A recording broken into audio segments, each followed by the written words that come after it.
Good afternoon, everyone. I am Danial Shokat, founder and partner of Wakalat Online. Today is the third session of our Spring School on International Environmental Law and Policy. This session would be led by Madam Rangita Balasuria from Sri Lanka, and our moderator for today's session is Alina Adrar. Alina, can you hear me? Yes, sir. Am I audible? Yes, please start. Okay. I would like to start the session with a saying about environmental migration that it is not a choice, it is a forced journey driven by the change. Assalamu alaikum everyone. I am Alina Prad, the representative of Wakalat Online, a platform dedicated to legal education, discourse, and professional growth. It is an absolute pleasure to welcome you all to this insightful session.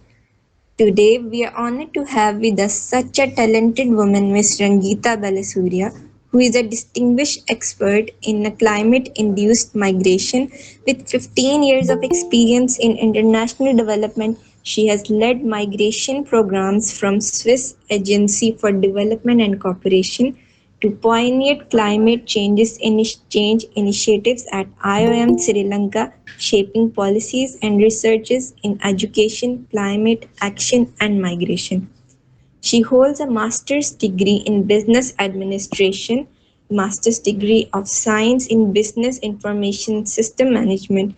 Additionally, she has a postgraduate diploma in international relations from BCIS Sri Lanka and a bachelor of arts in business management from Sunderland University. Her academic background also includes a BTech Higher National Diploma in International Business Management from Pearson International and Skills Development from United Nations University for Peace in Costa Rica. She is a member of Royal Asiatic Society and serves as a Justice of Peace in Sri Lanka. What an incredible woman. Her academic achievements and dedication to global affairs truly makes her a force to be admired. So, today we are gathered here to shed light on an increasingly urgent issue, which is environmental migration. As climate change forces communities to relocate, it raises critical legal and policy questions. It challenges existing legal frameworks, demanding urgent adaptation to protect displaced communities. So now a quick reminder is that the attendance form will be shared in the chat box during the session. So please make sure to fill it out. Now without any further delay, I would like to hand over the session to Ms. Rangita. Over to you, ma'am. Thank you so much, Alina, for that wonderful introduction. I think it was a big introduction about me. However, thank you so much for inviting me for today's session. And I was so excited when I received this invitation because my passion is to advocate and to promote the awareness to people, like, that they have to save the planet. So let's see why I do say that and why I promote that. I think all of you must be really knowing that, like, we are living in a planet, but still we have loads of desires, goals, and greed towards the land, air, and resources, like, because resources are so scarce in nature. So because of that, we have loads of needs, and then we have like growing wants also, because the needs are like specifically for our living and for our survival. But then there are so many marketing gimmicks and so many things happening around the world. When the human is developing their brain more and more, it's not developing in capacity, but then unfortunately it is developing in a different scale, maybe to exploit all the resources that are there. So in today's session specifically, you all are, like, I think, representing legal professionalism, like, in certain ways. So when it comes to legal experts, like, legal professionals, you need to also know what entails when it comes to the earth and how to protect the earth. So today's session is completely delegated for that particular angle. And so I also want to, like, give you the quick sort of an instruction. I would love to have this session as an interactive session. So maybe whenever I open the floor for your questions, I would like to hear from you too, because I do not like to have sessions, just as I'm talking to a wall or something like that. I want people to interact also, because that's the interactive learning journey of our session today. So without further delay, let me now share my presentation with you. First and foremost, I want to just ask you, am I audible? Can someone just let me know by using the raise hand function that I'm audible, or just a thumbs up? Good, thank you so much. I'm going to share my presentation with you all now.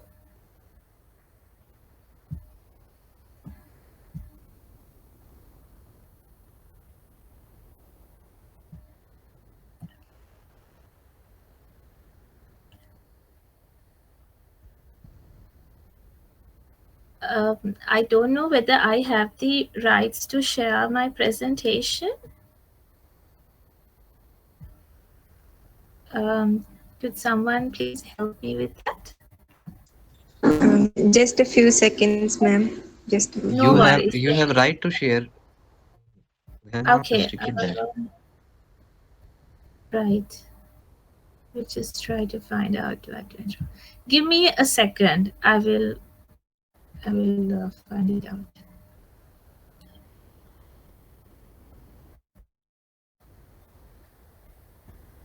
Well, I think it's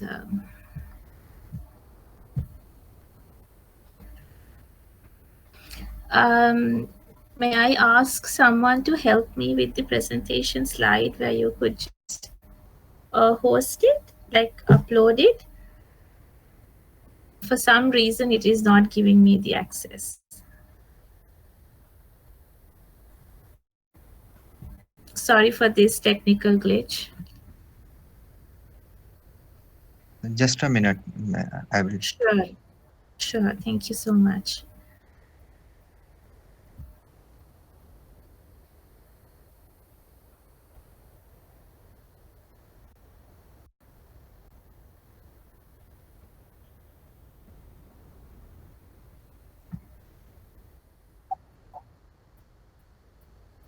Sure. Thank you. Let me see again.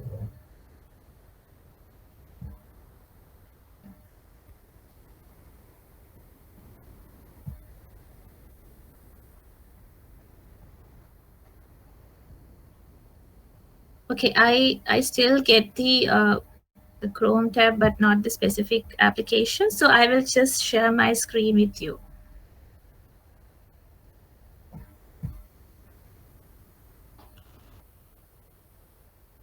Can you all see my screen?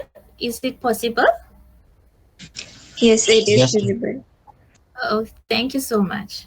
Okay, so sorry for that technical glitch, but let's move on to the presentation now.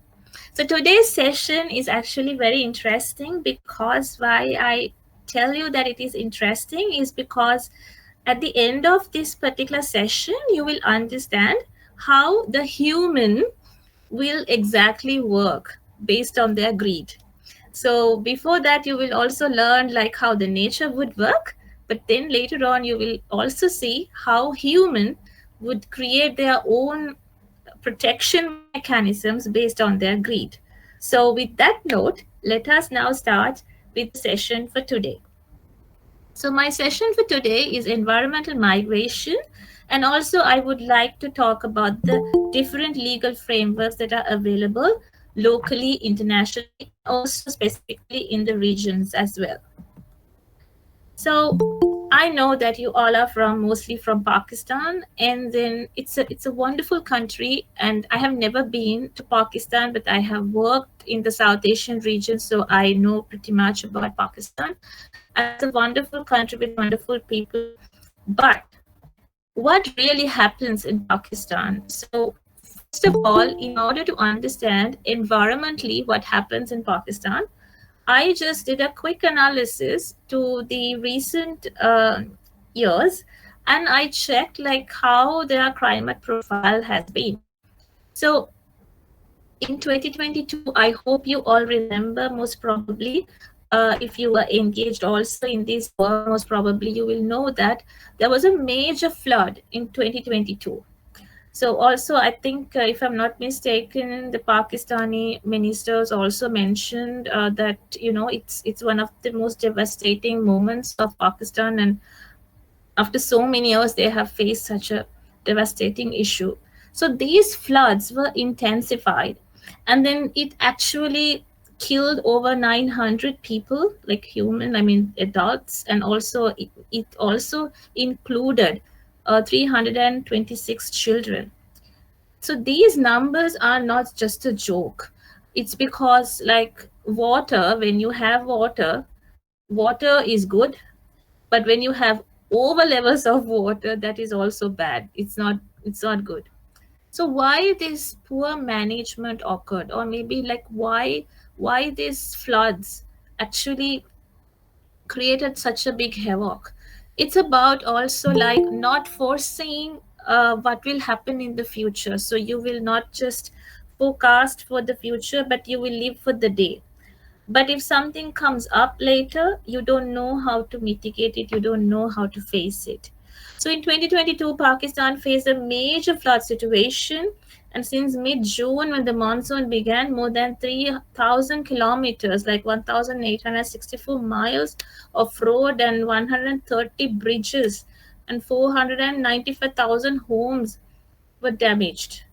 So according to the Pakistani like NDMA's last situation report, which was also published by the OCHA of UN, it also showed that the vast majority of this damage was in Sindh province. Um, so when it comes to like these situations, I was also a bit interested to study and see whether this area of Sindh is again being affected. Well, yes. um, Fortunately or unfortunately, this recent 2025 February, so Pakistan's agriculture feels the heat of winter drought. So usually, like we need to have some sort of a specific climatic condition in order to let our food chains, food systems to grow and to give us some sort of food. How that happen would be like in the winter, maybe all these crops are like inactive, they hibernate, and when the sun falls, like they will again reactivate. So this is a normal phenomenon. I mean, it's a normal synthesis that is happening in the world. But the rainfall in this winter has been nearly 70% less than normal. Now, what does that mean actually? Unfortunately, when you have 70% less than the normal average rainfall to a specific location, the crops, they are not aware that this is happening like this. So plants are also lively sort of elements. So they know they work like human, but only thing is that they cannot like perform or function like humans or like animals. But then plants are also having their own brains and their own understandings. So when this happens, they are not really aware that they should stop like crop production and things like that. So they are waiting until the rain falls, but unfortunately it has become a prolonged drought. So it's 70% less than the normal.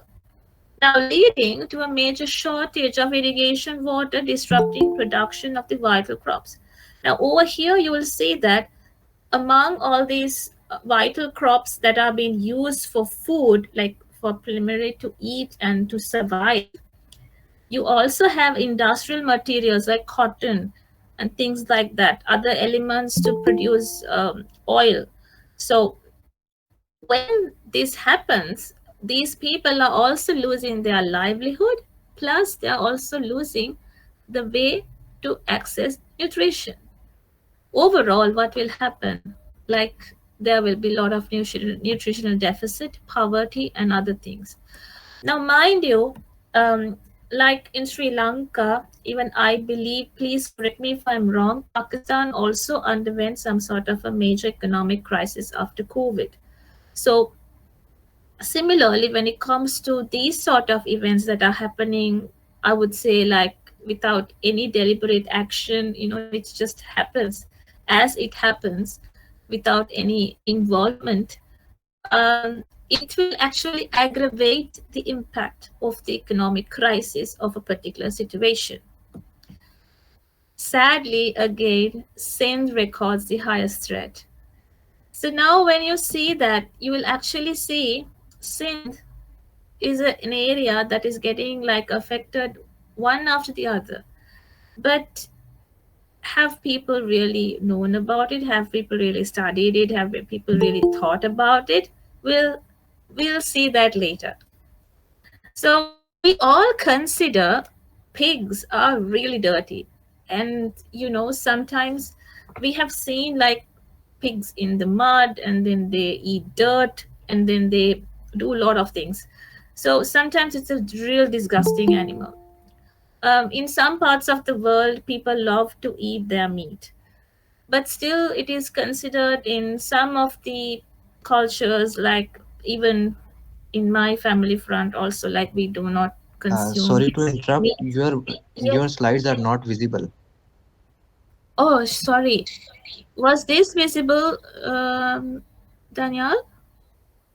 The previous one, was Screen it is visible, visible? but your slides are not visible. Oh, okay. I'm so sorry. Um, so sorry for this. 1 second. I will just try to.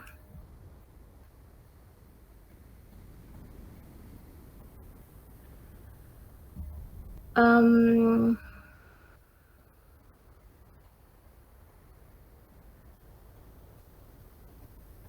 I think maybe someone has to share the slideshow for me, if possible. So sorry for this. It shows me a blank space.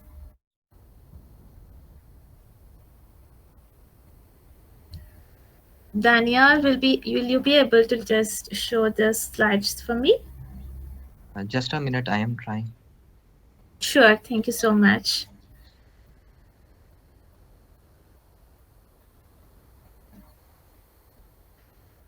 Till you try, shall I ask a question from the audience? Is that okay with you all? Yeah, sure. Okay, anyone coming from Sindh in this platform? Like maybe coming from the region of Sindh?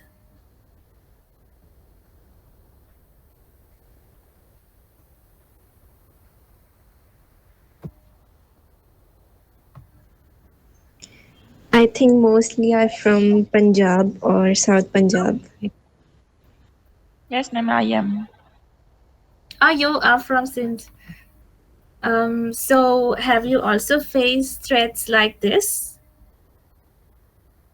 in reality? Sorry, I just joined now, so I don't know what are you talking about. Ah, okay. So I was showcasing like some of the statistics, like since 2020, like 2022 onwards.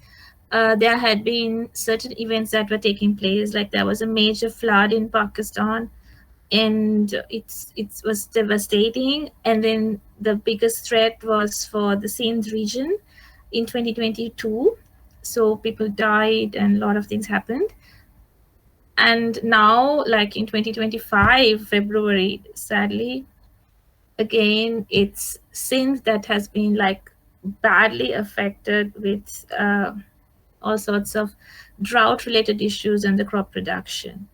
So I just wanted to know whether like if you have ever encountered this threat in your life in reality. Well, I'm from Sindh, but I'm in Karachi. What we've been experiencing for the last 2 days is extremely hot weather. So the kind of weather we normally experience in June, July. I mean, just last week our temperature was in the 20s, and now today, since yesterday, we are 38 Celsius, which is very unusual for March. There's a lot of dryness, and we haven't had winter rain this year in Sindh. So what you're saying is correct.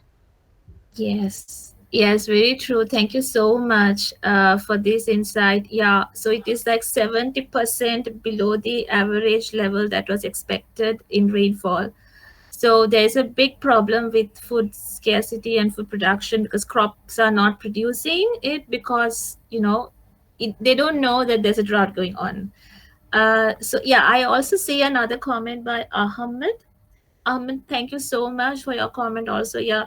So you have been like actively working in flood relief also. So you would have also seen like how things have happened in the past, right?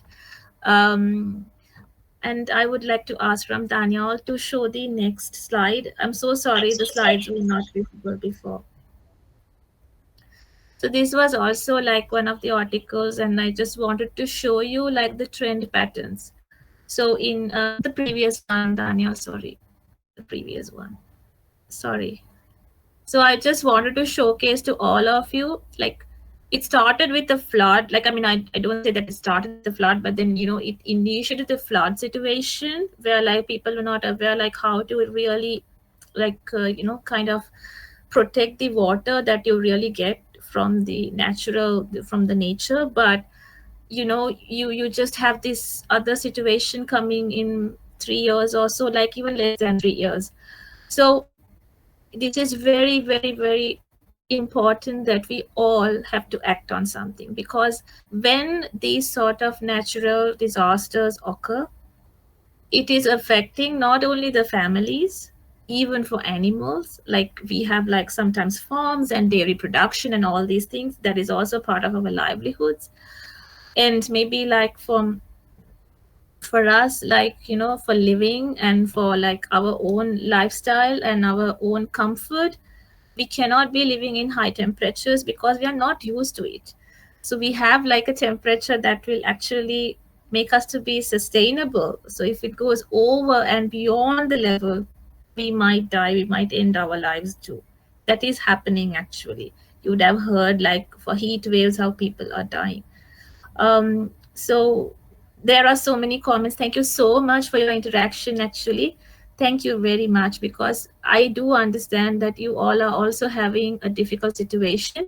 In a while, I will also present you what we are going through because of another country, and you will understand being so far away, still it doesn't matter, we all have to protect our nature.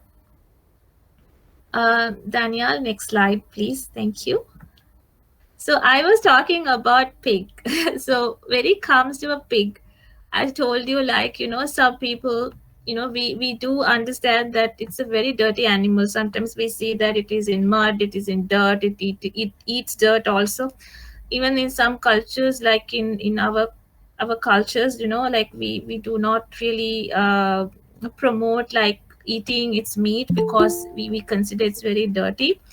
But do you guys know that when it comes to pig, like it always choose a very far distance to, kind of to do its own dirt management process. Although we consider it's a very dirty animal, the pig itself is like really trying to be clean with its own environment. My goodness, then look at our human. Like pig is having, I would say, like rather a smaller brain to synthesize information, but when it comes to human, we are more capacitated and we are more grown. So on 28th of July in 2022, the United Nations General Assembly, they declared that everyone on the planet has a right to healthy environment, because it's a human right. You cannot live in dirt. So even a pig won't. So what about us? So we have to like protect our environment, like surroundings of ours. It has to be cleaner, it has to be nicer, it has to be comfortable for our living. So this was a landmark decision that was made. But just imagine before 2022, which means right now we are in 2025, it was just, I would say, literally I would say 2.5 years before only, people just really thought that it is a human right to live in an environment which is cleaner and it is like appealable. But before that, people have never thought about it. What a pity. I mean, it's terrible, right? So now what they did was they were also considering if we promote this through the UN, maybe like people will just ask money to clean their environment. So we will just let it be the state's obligation to clean their environment and to keep their space clean. It's something like this. Maybe like you are trying to make your household and your house cleaner, maybe your environment where you stay to be more cleaner, you also take bath and you be also clean. So these sort of things, it's like more like your own responsibility. So this is why I just wanted to show you an exact picture. This is coming from India, that you could see that how people litter on the road and they just throw them. They don't think about the other person's environment. So it's a human right to be clean and healthy and sustainable environment that considered to be like a real important thing for all of us. However, in the customary international law, and therefore it's a binding of states. Now, sadly, what happens is, since you all are like legal professionals or attached to some sort of legal principles and other sort of practitioners, I would say that still people are debating why the requirements for this recognition are fulfilled. Like this right should be recognized by the International Court of Justice. It's not happening. But why? What really happens? Like, why do people are so greedy? Why don't they really think that the environment has to be protected? So we'll also move a bit beyond and see, when the environment becomes so polluted, so uncomfortable, what will happen next to the population. So next slide, please. So this is the place where I want to also introduce you the thematic definition of environmental degradation. So everything in the environmental studies, unfortunately in the world, when they define things, certain things are not being accepted by the entire world or the region. Because one would say, oh, well, this is nothing happens to me. I cannot accept it. So leave it. I'm not taking that. So maybe one person would say, well, my definition would be even worse than yours. Like, I have so many things that are encountering this situation. So I want to add every bits and pieces to that. But it's all based on greed, I would say, because it's human who is making all these decisions behalf of a planet which we cannot really control. So there's a term called environmental degradation, as I told you before. It is the deterioration of the environment through depletion of resources such as air, water, soil, and destruction of ecosystems, and the extinction of wildlife. So it is defined as any change to the disturbance to the entire environment. It is perceived to be like deleterious or like it's undesirable. It is going to be a degraded environment. Now, I just wanted to show you this image of New Delhi. Probably if you have been there like some time back, you'd have seen New Delhi was not so polluted few years back, actually. It was not so bad. But like recent past, I think they also had several episodes, but in the recent past, you could see that the air is polluted so much that you cannot see the India Gate also, because it's so polluted. So this is like exact, like, an image that I saw to showcase to all of you, like how air could be like really polluted. Now, I told you before, our country is like so far away from India, although we are very closer to India, but then we are far away from New Delhi. Actually, even the flight also takes about 2.5 hours for us to reach New Delhi from Colombo, from the place where I live now. So just imagine it's so far, but in the past few months, people in Sri Lanka, we were not able to even breathe. Why? Because there was a big polluted air patch in India, which actually affected all of us. So we are so far away. We're a tiny island surrounded by the sea, Indian Ocean, but still we were not able to breathe, and we had a lot of complications. Our children were sick. Even I myself, I was sick. We were not able to talk. We had laryngitis. There were a lot of viruses also. So all these things are polluted air just because a country that is not even in the, I mean, a place which is not even in the closest vicinity to us. So what happens over here is that what I wanted to just tell you is that it's not only your own country that matters. Even if your neighbor dumps garbage to the road, still that matters to you, because the effect or the threat that comes out of it is affecting y'all. So for environment or pollution or like all this sort of destruction, for environment degradation, there are no fences, no borders, no barriers. It's just the world, because it's so interconnected. So the statistics that I've shown you in my country, like in this diagram, you will see that it's a map taken directly from our National Building and Research Organization, the government organization to check the air quality and pollution. So this is exactly what happened. Then again, I wanted to show you in Nepal, like in the Himalayan, like in the region. I think you are also closer to this region, most probably when it comes to the geographical means. So these ice belts are like it's glaciers are melting, and the sea level, so sorry, the water level rise, the river water level rise is like occurring, and then it's obviously flooding. On top of that, the countries are also having its own flash floods and other effects. It is also flooding. So it aggravates. It is like an addition to everything. So, what to do? So, this is what we are trying to see now. Daniel, may I see the next slide, please? 1 second. Yeah, okay, no worries. Go ahead. So, here what I wanted to tell you is that from the Supreme Court of Pakistan, I saw like there was a conference actually in 2024 November, if I'm not mistaken.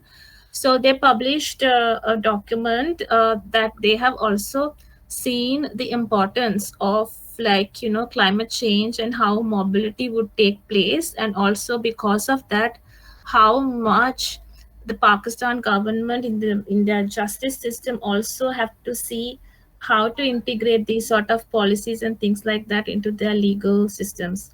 So you will see that in this document, I have also referenced it to the linked it to the main slide to you for your reference later.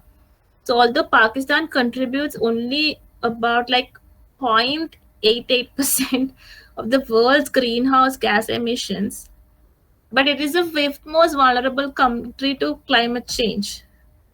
So it's like when it comes to like climate change, it is so important because it is not going to happen only to a specific group, but it is happening in the entire world. So usually when we feel that things are rising, like let's say I'm getting a lot of money, like my money and my wealth is rising, it's so good. So, but unfortunately, here what is rising, it's all bad things. Temperature is rising. So, the Pakistan government itself, like, you know, they have identified that by 2050, it's projected that the average temperature will rise by an additional 1.3 to 1.5 Celsius. So, which means like it is over and beyond the targets that we have to reduce the climate change effects, because the heat levels of the globe is going to be increased little by little. So there could be like increased climate induced disasters. So because of that, what happens is people are no longer be able to stay there in that particular location and in that country, or maybe in that specific region. There will be a lot of flood victims and irregular rainfall patterns, which is happening now. You all mentioned that it is happening, like, you know, in certain provinces, and you feel the heat. And there could be extreme climate related events and extreme air pollution, which also makes you feel so uncomfortable to live. So when it comes to that, it also made, like, I mean, by in this document, it also says it has reduced Pakistan's GDP at least by like 80 to 20% in 2050. Just imagine. So if that happens, what about the country's economic development? Because we all know that these countries are developing countries. And sadly, these countries need to also have a safer place to live. If this happens, this is something that is coming beyond the levels that we have expected as a threat to the natural livelihood of people. I also wanted to show you at the same time the background picture behind me is actually from a place called Rigala. It's a place in Sri Lanka, like in the side where like our first civilization started in Anuradhapura. Like the Indians, they have like migrated from India, and they are the people who first started like cultivating properly in this area, like many thousands of years back. So this area is the mountain range that you see is the Retigala mountain range, and in this range actually we also have some specific plants and species that are not available in other parts but also available only in the Himalayan region. So you also see that like around there is a tree. It's a real setup, like it's a tree, and you have this small tree house on the top. That is actually to ensure that to the paddy farmland that is there around is being protected by the farmer. So in the night, what they do is they go to this field, and then they will be in the paddy field, and they will be looking after and protecting the paddy land from elephants. So this was the usual setup. But today, what will you do? So today we have like a lot of equipment, weapons, and things like that. We shoot elephants and then we kill them, and we actually take their lives. But in the olden days, the farmers, what they used to do is there's a very simple method to chase away the elephants, making them satisfied. So what they do is when they get the first harvest from the paddy field, they will add slight like a bit of salt, sea salt, and they mix it and they keep it, so that the elephants are mainly attracted to the kitchens. Usually, predominantly they are attracted to the kitchens. So the first thing that they would take from their trunk would be the salt of the kitchen. So what happens is when the farmers realize that they're looking for salt because they wanted to keep the salt inside their mouth, like in this area, and when they take leaves from the trees, when they munch, they get the taste, like like all of us when we eat salads, how we add salt into that. So the olden days farmers, they were making things sustainable, like for example a win-win situation. So you give like some sort of a space to the elephant and also some space to the human as well. So that is how people were living in a coexistent manner. Next slide, please. So when all these things happen, can we escape? Can we move?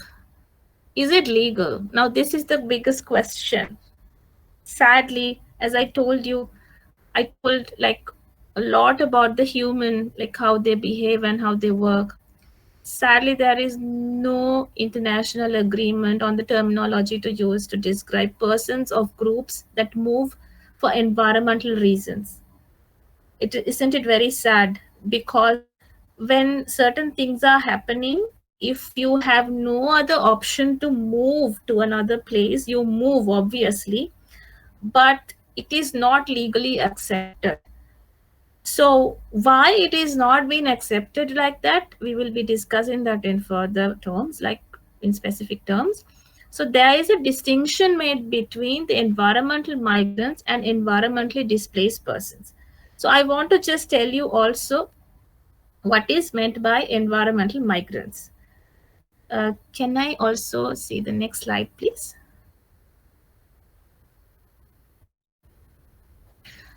So an environmental migrant is actually a person who has like certain compelling reasons, like I mean there are a lot of reasons are happening, and with based on sudden or progressive changes in the environment, like you have these onset disasters and things like that.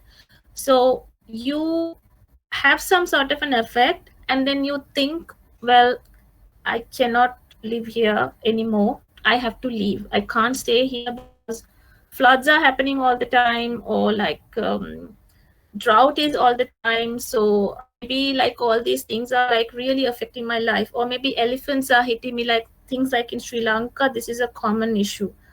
Then some fishermen in Sri Lanka, they don't get their fish harvest because like there could be various sorts of seasonal threats, so then they will not get it. So likewise they go on. So if you are considering to leave temporary or permanently, we call this set of people as environmental migrants. But sadly, please remember, this environmental migrant is also not accepted international frameworks in the legal form.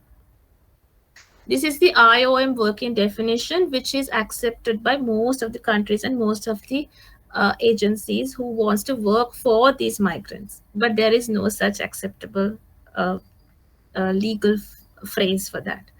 Some people call it as climate-induced migration also, or climate-induced migrants also, or climate migrants also, which is not really been, legally accepted across the world. But IOM's definition is the most accepted one because they have included everything together in order to ensure that people are all included in this. But climate refugees or climate like forcibly displaced climate migrants, sadly these climate migrants, or like the forcibly displaced climate migrants or climate refugees, is not accepted by the international norms again. Because according to the refugee convention, if you want to like permanently seek a solution, and if you cannot live in a specific location, and if you want to like relocate to some place because of a forced issue, you could obviously go, but that has not included the environment. But why these people now, although like they have seen that environment is a bigger threat to them, like these changes, why aren't they like including it? It's because of their own greed, because they think that if I advocate as a country to this, most probably next day people will ask for funds to implement things. Most probably people will ask asylum, like to claim asylum and to be a refugee or a citizen in that particular country, so they don't want it. So this is the greed that people have for their natural resources. But if you really see, like I just wanted to show you the map of our region. Sri Lanka is down below. You cannot see actually properly Sri Lanka in this map. But if you look at in this entire region, you see that there are so many countries who are like actually sharing their borders. But there you have like a country which is like having a very high GDP and a global profile, which is China. They have loads of things industrialized, and the pollution that is taken place is affecting all across the world. Now, most of these Asian countries, I would say, and also specifically in South Asia, you see that most of the business process outsourcing units are in these areas. So our countries were predominantly green, and we had a lot of nature-based living in these countries. But from the day that we thought, no, we have to go for industrialization, that is the day that we lost our intentions of living properly in a proper nature. So this makes us to move. So actually, it is the high time that these states, because now state has the most obligation according to the human rights recognition to implement these laws and things like that. So we all have to get together, because although like we are not close by, we have like land boundaries. For environment, we have nothing. Next slide, please. So it's a good thing that I saw this update also. Pakistan has actually installed some early warning systems, because they have seen that like in the Himalayan region, like when things are like going on in the glaciers are like. Excuse me, ma'am. Yes. Sorry to interrupt.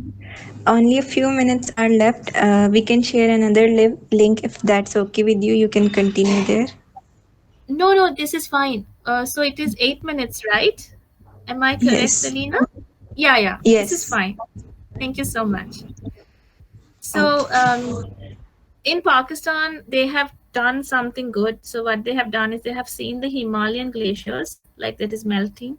So because of that, actually, they have also taken some sort of measures to install some early warning systems to kind of to be away from all these sudden floodings and killings of like all these people around. But is it enough? I think there should be some sort of a bilateral movement with the other countries also, that you have to actually see and negotiate on threats and how to mitigate them. Next slide, please. So I just wanted to quickly show you the statistics. These are like really coming from like the statistics in 2023. So 56% of like, the sort of percentage wise, it was like increased when it comes to forcibly displaced people. And when it comes to the South Asian region, we only marks the highest. For example, like Bangladesh. And also when it comes to like China, they also have a lot of issues.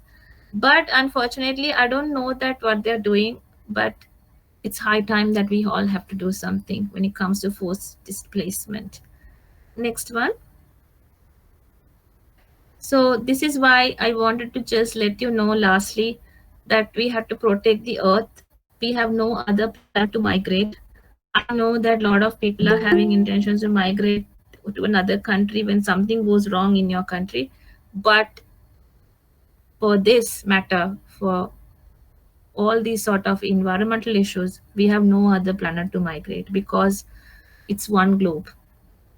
And sooner or the other, like, we will all face critical threats. So my presentation finishes from here, but I want you to interact with me. So if you have any questions, please ask. I'm so sorry that time that I thought of giving you two questions and answers had been drastically reduced because of the technical glitches we had. But I would love to hear from you if you have any feedback or comments. Thank you so much for taking part in today's seminar.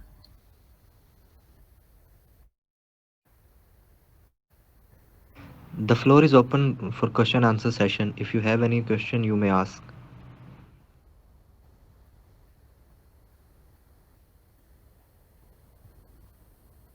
I see a lot of gestures. Thank you so much for all your gestures. It really shows that something productive would have happened. I hope so. If you want to write to me also later, you could also write to me. Daniel must be having my email address. Excuse me, ma'am. I had a question. Yes, please, Alina. Are the legal enforcements taking any action to control the polluted environment? So the thing is, as I told you, it is a human right that is being vested to the individual state. So the individual state has to have some sort of a legal framework to assist that. Like for example, in Sri Lanka, we have something like that. And I saw in Pakistan also in this conference paper that in 2024, they have also seen this. And they have like specifically mentioned that they had to do something. But I have to be very honest, I'm not really aware, like in the Pakistan government after 2024, after this conference, whether there had been any sort of a action being taken in the environmental laws and policies there. But across the world, like for example in Sri Lanka, when the new government took over, they are now trying to change certain laws and policies because they want to have they have a theme called Clean Sri Lanka, something like that. So it's a state's obligation at the moment. It goes very individualistic. But worldwide, I mean, people ask people to be cleaner, but they don't want to really fund it, I would say. Thank you, ma'am. Thanks a lot. You're welcome. So Navid has asked me a question. Ma'am, what do you think climate change is due to our ethical, one second. Ethical sense, last of profit and yes, of course, Navid. As I told you before, there was a time that really these developing countries had a real need to be to get more and more richer and richer. So because of that, what they did was they took loads of investment projects from other countries. They were not just dumping their stuff in these countries, but also they were dumping their real critical processes. So to synthesize chemicals and things like that, they will select these developing countries, not because they love them and to give them money, but because they want to protect their house and they want to dump it on the neighbor's house, something like that. So with this greed, actually what happened was countries in the South Asian region, which were really green. Can you see behind? It's our country, it's so green. Now it's so polluted, and I mean, I would say that it's not actually happening because of our own activity. I mean, we are also responsible for our own, but certain things like chemical pollution and things like that, it's not ours, it's theirs, but they are dumping it here. So yes, it's a problem. But the thing is, as legal professionals, we all I mean, have to help the world to argue on this and to come into one common ground and to see how these environmental networks could really work. So there is an environmental network in Geneva, when it comes to climate networks, they also work a lot in this, but I think it's not sufficient. We have to be more active. Yes, I have another one. Ma'am, I have a question Yes. to ask. Yes, Shazib, please. Ma'am, what are the potential consequences of climate change on human health? Will you please elaborate that? Yes, so when it comes to several countries and regions, you will see that climate change is predominantly actually affecting the risk of the temperature of the body. So basically, when it is really heavily humid or when it is hot climate, actually people cannot stay there, and also it is affecting the crops as well. So it has a dual effect, for the human as an individual and also for the food systems. So you need nutrition in order to actually to survive. So when both these things are not happening at the same time, you will see stunting. Meeting is about to end now. Oh, Madam, sure. thank you for your time and this amazing presentation. Yeah. Can